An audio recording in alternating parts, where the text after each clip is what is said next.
कधीच नाही चुकणार तुमचे फेवरेट टीव्ही शोज झी5 सोबत, तेही एकदम फ्री।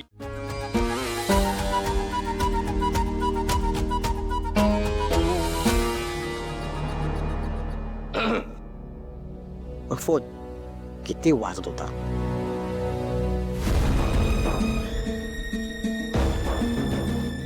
आईचा फोन.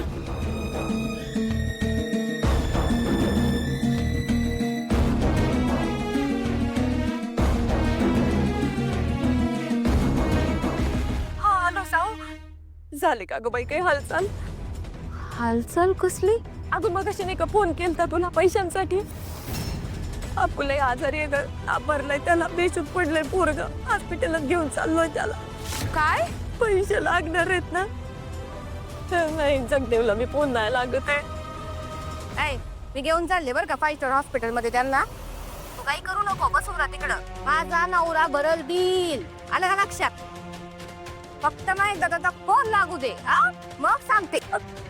साऊ बघते का तेवढं पैशांचं? आई आई तू काळजी करू नकोस. मी माईंकडे जाते आणि काहीतरी व्यवस्था करते. मी आत्ताच निघते.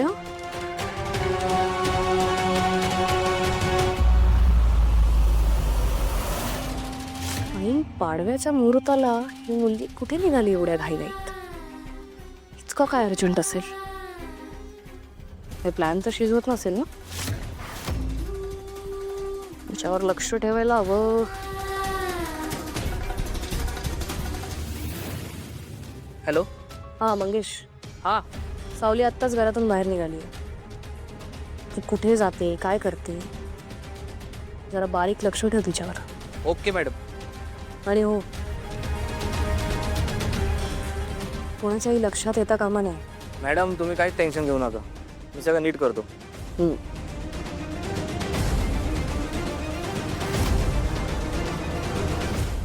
कितीही कटकारस्थानं कर, नाही ते उधळून लावले ना तर नावाची असणी नाही.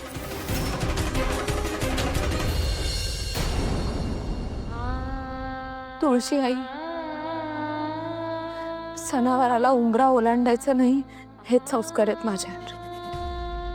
आता माझ्याकडे पर्याय नाहीये. मला घरचा पाडवा सोडून जावं लागतंय. माफ कर. मी माझ्या अप्पूसाठी जाते, त्याची काळजी घे.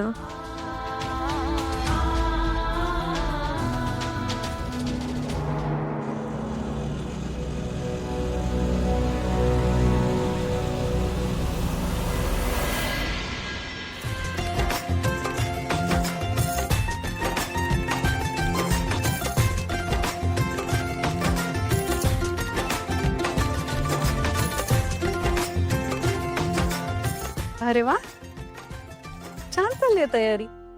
पण बाकीचे सगळे कुठे आहेत? राजकुमार, नील, ऐश्वर्या, सारंग. हो ना, आणि सावली वहिनी पण दिसत नाहीये. तेच ना, ते काय सावली वहिनीचं नाव नाही घेतलं म्हणून कुठे दिसेना झालीये. नाही विसरलं नाही मी, तिचं नाव मी मुद्दामूनच घेतलं नाही, कारण मी या कुटुंबातल्या सदस्यांबद्दल बोलत होते, बाहेरच्या लोकांबद्दल नाही. आज नवीन वर्ष आहे, शुभ मुहूर्त आहे, तेव्हा शुभ प्रसंगी शुभ गोष्टीच घडायला पाहिजेत असं मला वाटतंय. तेव्हा आजच्या दिवशी तरी जी व्यक्ती मला आवडत नाही त्या व्यक्तीचा चेहरा मला दिसला नाही तरी चालेल.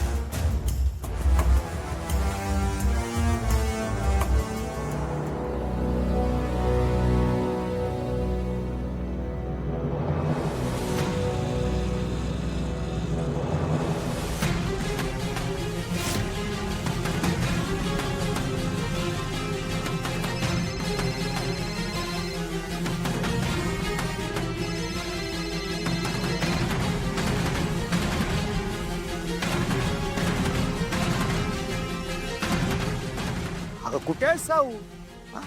अगं घरची आठवण काढताय तुझी. दादा, अप्पूची तब्येत खूप बिघडली आहे. काय? मी आता हॉस्पिटलमध्ये जाते, पण मी घरात कोणाला सांगितलं नाहीये. अगं पण किमान सारंग सरांना तरी सांगायचं होतंस की. दादा, अरे मी त्यांना सांगितलं ना तर हाताची खांब सोडून त्या आधी माझ्या मदतीला येते. तर घरात सण आहे, त्यात तुला माहिती आहे ना तिलोत्तमा मॅडम माझ्यावर किती चिडतात ते. त्यात माझ्यामुळे पाडव्याच्या दिवशी घरातलं वातावरण बिघडायला नको, म्हणून अप्पूच्या आजारपणाबद्दल तू घरात कोणालाच काही कळू देऊ नकोस. हा दादा ऐक माझा, गुढी उभारून तू सरळ हॉस्पिटलमध्ये ये. तोपर्यंत पैशांची व्यवस्था करायला मी माईंकडे जाते. बरं ठीक आहे. दादा लवकर चला ना जरा.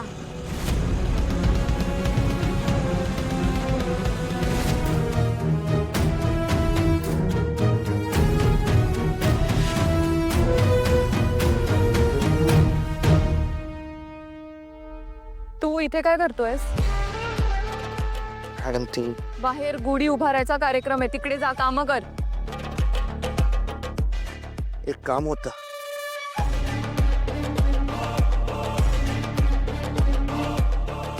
तू विसरतोयस वाटतं.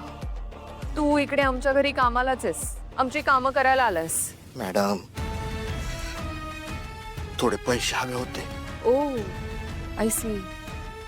नाही तुम्हा लो लेवल लोकांचं पॅटर्न मला माहिती आहे. अर्धा महिना काम करायचं, मग ॲडव्हान्स पगार घ्यायचा आणि पळून जायचं. नाही मॅडम, विठ्ठलाची आण घेऊन सांगतोय, कुठे बी पळून जाणार नाही. पैशाची गरज आहे म्हणून पैसे मागतोय. अर्जंट आहे हो. अर्जंट आहेत? मी सणासुदीला कोणालाही सुट्टी देत नाही आणि पैसेही देत नाही. चल कामाला लाग. मॅडम समजून घ्या, थोडी अडचण आहे. अच्छा, काय अडचण आहे तुझी? जीव चाललाय कोणाचा? कुणी मेलंय? काय अडचण काय? माझ्यामुळे पाडव्याच्या दिवशी घरातलं वातावरण बिघडायला नको, म्हणून अप्पूच्या आजारपणाबद्दल तू घरात कोणालाच काही कळू देऊ नकोस. मॅडम ते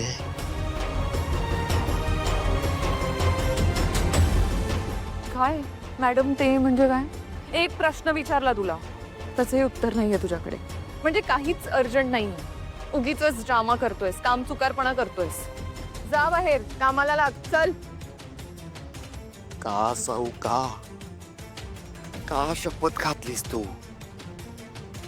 काय उभा आहे? जा कामाला लाग. चल.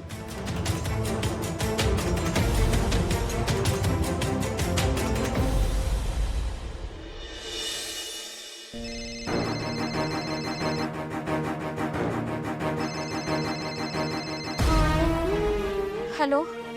हां साऊ, आम्ही इथं आलोय का हॉस्पिटलमध्ये? पर इथली माणसं म्हणतायत 1.5 लाख रुपये भरा आधी आणि मग पुढचं काम सुरू करतील ते. आता एवढे पैसे कुठून आणायचे? हो आई, मी आता भैरवी माईंकडे जाते. मी बघते काय होतंय का.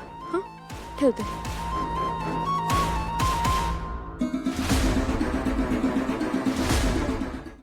झी5 ॲप डाउनलोड करा आणि पहा सर्व एपिसोड्स एकदम फ्री.